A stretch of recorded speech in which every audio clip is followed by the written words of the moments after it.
Olá, meus irmãos. É com muito prazer que aqui nos encontramos novamente para conversarmos sobre os pioneiros do movimento espírita. Esses nossos irmãos e irmãs que em tempos passados enfrentaram mil barreiras, dificuldades para divulgar esta doutrina de amor e luz. Já falamos anteriormente em dois personagens muito queridos por nós todos, o nosso irmão Inácio Bittencourt, e na semana passada falamos sobre Cair Bachutel. E hoje vamos falar sobre um vulto feminino, um espírito muito valoroso que esteve entre nós e que deixou suas pegadas de luz. Falaremos hoje sobre a nossa querida irmã Adelaide Augusta Câmara, que ficou conhecida no movimento espírita com o pseudônimo de Aura Celeste. Um pseudônimo já diz tudo, não é? Acerca da nossa irmã. Ela nasceu no dia 21 de janeiro de 1874, na cidade de Natal, no Rio Grande do Norte. Finalzinho do século XIX, não é? O último quartel do século XIX. 5 anos após a desencarnação do nosso amado Allan Kardec. E desencarnou na cidade do Rio de Janeiro, onde ela passou a viver, no dia 23 de outubro de 1944. Então, a nossa irmã completou uma existência terrena de 70 anos de idade. Com 22 anos, em janeiro de 1896, a nossa irmã Adelaide rumou para a cidade do Rio de Janeiro, onde viveu até a sua desencarnação. E ela conseguiu fazer isso graças à ajuda de amigos que eram da religião protestante, como ela. E ela foi para o Rio de Janeiro para lecionar no colégio Han Williams, um colégio de tradição protestante. Em 1898, 2 anos após a chegada no Rio de Janeiro, ela começou a sentir as primeiras influências da mediunidade. E, como nada é por acaso nessa vida, nesse período, nesse ano, melhor dizendo, 1898, quem estava na presidência da Federação Espírita Brasileira era o nosso querido Adolfo Bezerra de Menezes, que logo passou a nutrir uma simpatia muito forte pela nossa irmã Adelaide Augusta Câmara e passou, inclusive, a ajudar no seu desenvolvimento mediúnico. E chegou ao ponto de dizer sobre a nossa aura celeste que a mediunidade dela assombraria crentes e descrentes. Foi uma profecia do nosso querido vovô Bezerra. E ela, então, com o conhecimento, com o amparo de Bezerra de Menezes, ela passou a frequentar o grupo Ismael, um grupo muito seleto da Federação Espírita Brasileira, que entrava e até hoje ainda existe o grupo Ismael na FEB, agora em Brasília, e esse grupo tinha ligação direta com o guia espiritual do Brasil, o Anjo Ismael. Com a desencarnação do nosso querido Adolfo Bezerra de Menezes, no dia 11 de abril de 1900, Adelaide Câmara se aproximou de um outro vulto, que inclusive já falamos aqui, do nosso querido Inácio Bittencourt. E ela então começou a frequentar também as reuniões do Centro Espírita Caritas, como foi aqui falado, né, que foi uma criação, esse Centro Espírita, do nosso irmão Inácio Bittencourt. Em 1906, Adelaide contrai núpcias e, com a chegada do casamento, de mais responsabilidades com a família, os filhos começaram a chegar e ela então, por necessidade de manter a harmonia no lar, ela se afasta do movimento espírita. Mas assim mesmo, ela continuou dentro do lar a fornecer mensagens, fascículos para o movimento espírita. Foi aí que ela adotou o pseudônimo de Aura Celeste. Entre essas obras, a gente pode citar Do Além, foi um livro, e 21 fascículos, e um outro livro intitulado Orvalho do Céu.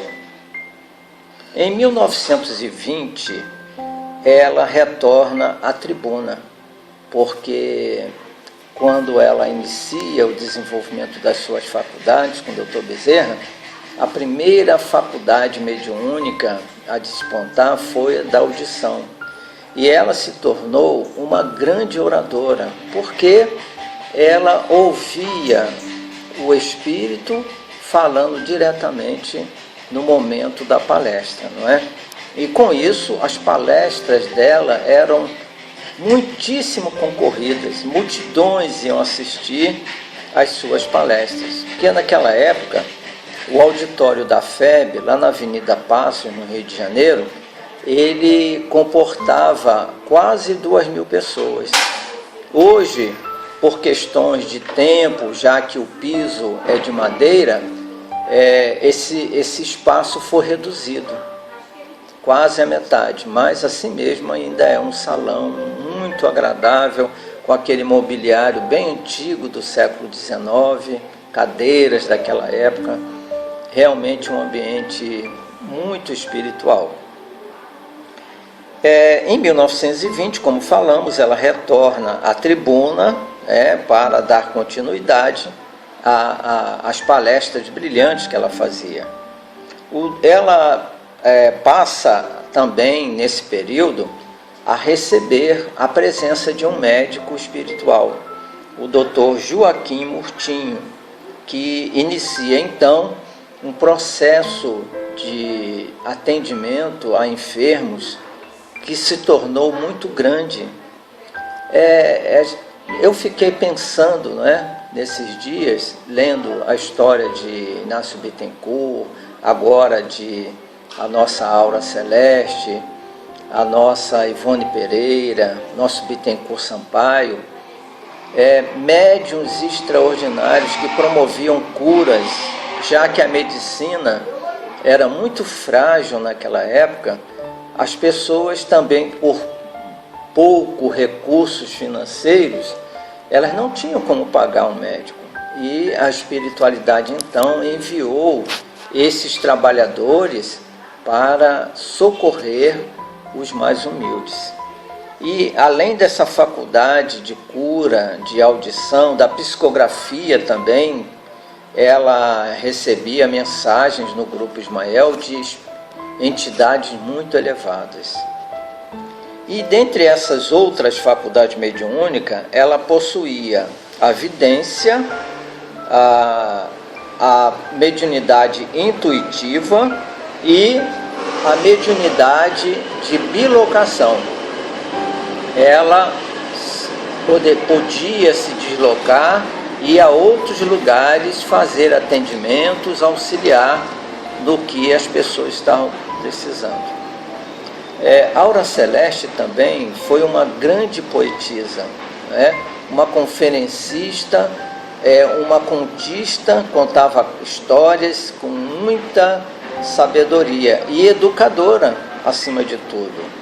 Ela deixou algumas obras, além daquelas que eu citei: Vozes d'Alma, em versos sentimentais, versos, aspectos da alma, contos, palavras espíritas, palestras que ela proferiu, rumo à verdade e luz do alto, né? E também era uma grande articulista, tanto da revista O Reformador, da FEB, como as revistas daquele período, né? Que eram publicados por alguns centros espíritas do Rio de Janeiro. Em 1924, ela realiza o seu grande sonho, né? Ela estava participando de um grupo de trabalhadores espíritas e ali ela conhece um senhor chamado João Carlos de Carvalho. Esse nosso confrade, ele andou fazendo campanhas para adquirir fundos para a construção de uma instituição que pudesse abrigar crianças e idosos. E ela então, como ela também possuía esse sonho, ela se uniu a esse nosso irmão João Carlos de Carvalho e começaram a fazer campanhas. E quando eles já haviam arrecadado uma boa parte, o nosso irmão desencarna. Mas antes de desencarnar, ele deixou todo o dinheiro com ela. E ela então, algum tempo depois, ela conhece um outro senhor chamado Lopes, meu xará. E esse senhor Lopes, ele era proprietário da Casa Lopes, ele era comerciante, não é? E ele estava iniciando na seara espírita e estava muito empolgado. Queria construir alguma coisa, alguma obra que pudesse atender as crianças e os idosos. Olha, vejam como a espiritualidade vai aproximando as pessoas, não é? E ele então, juntamente com a nossa aura celeste, eles dois fundam o Asilo João o Evangelista, no dia 13 de março de 1927, no bairro de Botafogo. O mesmo bairro que morava Inácio Bittencourt, o mesmo bairro que eu nasci, não é? Eu recebi muitas bênçãos de ter nascido nesse bairro de Botafogo, pelas figuras espirituais que ali aportaram no início do século XX. E ela realiza o seu sonho, porque o lar João Evangelista, o asilo, melhor dizendo, João Evangelista, ele abrigava tanto crianças como idosos. Aí certamente, ou curiosamente, vocês devem estar pensando, por que o nome de João o Evangelista? O guia espiritual de Aura Celeste era o apóstolo Tiago, irmão de João o Evangelista, o Tiago Maior. E ela, ao adotar esse nome para o asilo, ela o fez em homenagem ao irmão do seu guia espiritual, né? Então, ela passou, a partir desse momento em que o asilo foi criado, ela se afastou das demais atividades espíritas, porque também ela se dedicava de corpo e alma a essa atividade. E imaginem um asilo abrigando crianças e idosos. Hoje, que essas casas foram extinguindo-se, não é? Principalmente de crianças, orfanatos. Hoje em dia nós não vemos mais orfanatos. A gente vê creches, não é? Onde a criança vai na parte da manhã, a mãe recolhe na parte da tarde, quando volta do trabalho. Mas asilos para crianças nós não vemos mais a partir de uma determinada data. Hoje quem toma conta é o juizado de menores para adoção. Naquela época não. A criança entrava quase recém-nascida e só saía ao completar a maioridade. Haviam muitos asilos, muitos albergues, muitas casas de criança no início do século XX, até meados do século XX aproximadamente, porque a atividade social do Estado era muito fraca e o Espiritismo realizou um trabalho maravilhoso nesse período. Pois bem, a nossa irmã Adelaide Câmara, né, a nossa Aura Celeste, o biógrafo, ele diz o seguinte: a vida e obra de Adelaide Câmara foram uma escada de luz, uma afirmação de fé e humildade, e um perene testemunho de amor. Era a grande educadora que ensinava educando e educava ensinando pelo exemplo. Isso aqui é o mais importante. Eu pulei, na minha mente fugiu na hora que eu estava falando, no momento em que ela retorna para as palestras, não é?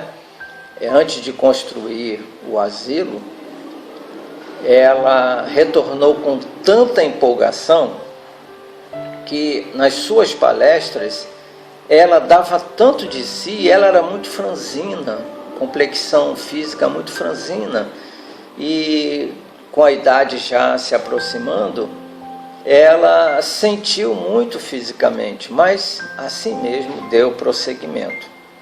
Médium sem vaidades, sincera e de honestidade a toda prova, praticava a mediunidade como verdadeiro sacerdócio. Foi, repetimos, o período em que os médiuns desceram, médiuns portadores de faculdades mediúnicas extraordinárias, que eram necessários pela falta de assistência médica, social, nesse período do final do século XIX até meados do século XX. Não é? Dotada de sólida cultura, teria, se quisesse, conquistado fama no mundo das letras.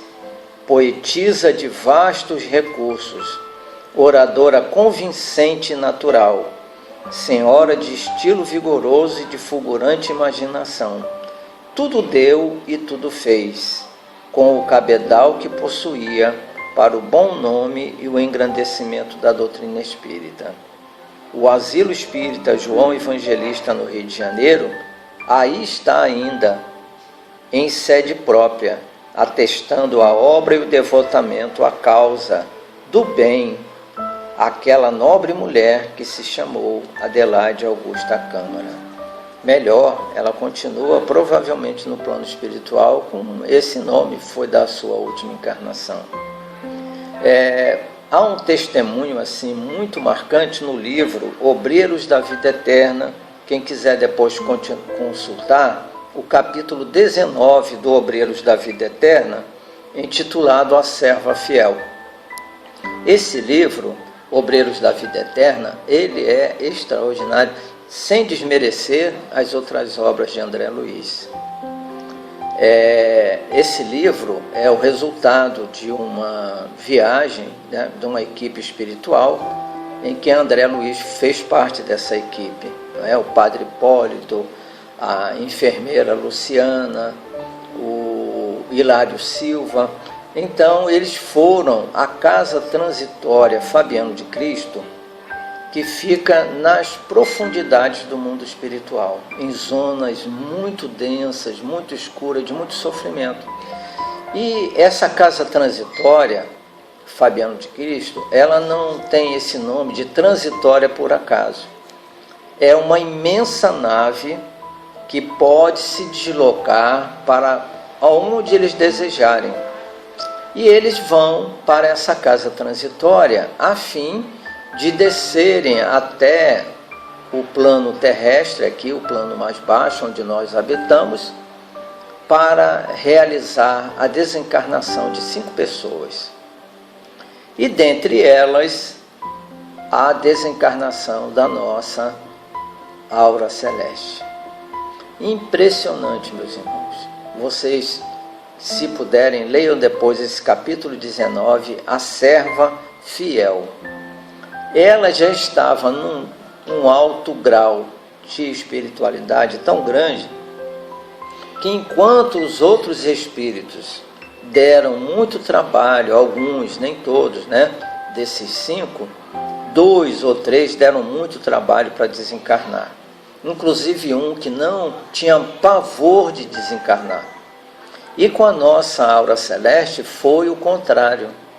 Ela estava tão evoluída, né, devido ao seu trabalho nessa encarnação e provavelmente nas anteriores, que ela mesma fez o seu autodesligamento, né? Só lendo para vocês verificarem quão grande era a condição espiritual da nossa aura celeste. Um outro livro que nos chama a atenção sobre ela é o livro Voltei, do irmão Jacó. Há um momento em que o irmão Jacó, que é o Frederico Figner, né, que foi diretor da Federação Espírita Brasileira, lá no Rio de Janeiro, um homem que se tornou milionário. Ele era judeu, veio dos Estados Unidos para o Brasil. Aqui ele fundou no Rio de Janeiro a Casa Edison, aonde fabricavam discos musicais. Eram aqueles discos antigos, no início de carnaúba, depois de material plástico, não é? E ele se tornou muito rico, e ele, quando desencarna, apesar de ter sido diretor da Federação Espírita Brasileira, apesar de ser uma pessoa altamente desapegada com o dinheiro, né, ele era muito ríspido, muito duro com os espíritos desencarnados no processo de dialogação na Federação Espírita Brasileira. E esses espíritos, que ele foi muito duro, muito exigente, ele os reencontrou no mundo espiritual, porque ele foi para a espiritualidade e não estava numa condição tão boa assim, apesar de ter se tornado espírita. A coisa mais rara do mundo é um judeu aderir a outra religião, não é? É quase impossível isso. Eu só conheci 2. O nosso irmão Frederico Figner, que usou nesse livro Voltei o pseudônimo de irmão Jacó, não é à toa, porque ele era judeu de origem, e o nosso irmão Jacques Aboab, que no Rio de Janeiro também foi um judeu que se converteu ao espiritismo. Grande conferencista, né, o Jacques Aboab. Eu não tive a felicidade de conhecê-lo, mas ouvi, e até hoje ouço histórias fabulosas do nosso irmão.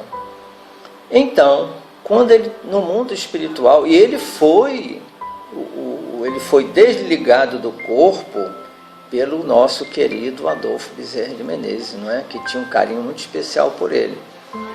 E ele, então, no mundo espiritual, ele vai com uma comissão de espíritos a um determinado lugar, e eles tiveram que passar por uma região muito densa, muito escura, onde eles ouviam muitos lamentos, muitos gritos de dor. E o irmão Jacó, Frederico Figner, ele, de repente, ele observa que havia um espírito feminino que irradiava uma luz muito forte. E ele foi perguntar ao instrutor espiritual, né? E esse instrutor, que era o Padre Hipólito, o responsável pelo grupo, disse para ele que era uma professorinha, a nossa irmã Aura Celeste. Então, esses 2 depoimentos, né, marcaram muito para mim essa figura extraordinária, que agora tive a oportunidade de ter um contato através da leitura da sua vida, dos seus atos de caridade. Toda a sua vida foi voltada para o amor ao próximo e a caridade com Jesus.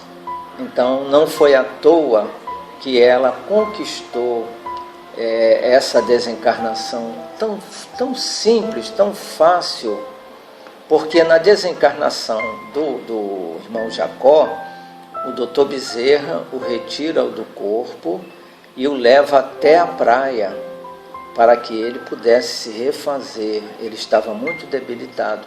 Já a nossa irmã Aura Celeste não. Foi ela própria que realizou o seu desligamento dos laços. Quer dizer, isso representa uma excelente condição espiritual. Então, observando esses vultos pioneiros do nosso movimento espírita, nós ficamos assim fortalecidos na fé, por saber que a espiritualidade enviou essas almas iluminadas para que nós possamos segui-los como exemplos, principalmente nesses dias, meus irmãos, em que muitos estão com medo de desencarnar, não é? Alguns até se desesperam, não é? Recorrem a situações que certamente não os auxiliarão em nada, porque nós espíritas temos plena confiança nas forças sublimes que nos dirigem. Então, meus irmãos, com muita felicidade, com muita alegria mesmo, que nós hoje levamos para vocês um pouquinho, porque falar de um espírito como este, imagine uma existência de 70 anos, não é? Dos quais 68 anos foram devotados ao amor, não é? Porque a partir de 1898 foi que ela começou na seara espírita. Mas assim mesmo, para nós é um verdadeiro exemplo do que ela fez, e nós não temos noção do que ela enfrentou como mulher no início do século XX, as barreiras, as dificuldades, não é? Porque a mulher não tinha vez ainda nesta época em que ela iniciou as suas atividades mediúnicas. Então, meus irmãos, vamos agradecendo a vocês pela atenção, desejando a todos muita firmeza, muita força espiritual para que possamos enfrentar esses momentos difíceis desses dias.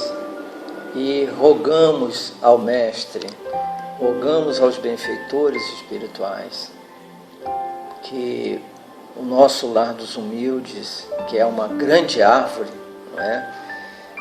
O Lar dos Humildes começou unicamente com as árvores se sacrificaram para a construção do centro, e hoje a árvore é o símbolo do nosso Lar dos Humildes.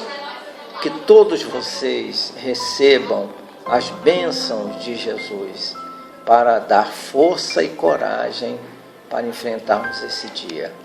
Que a paz permaneça conosco.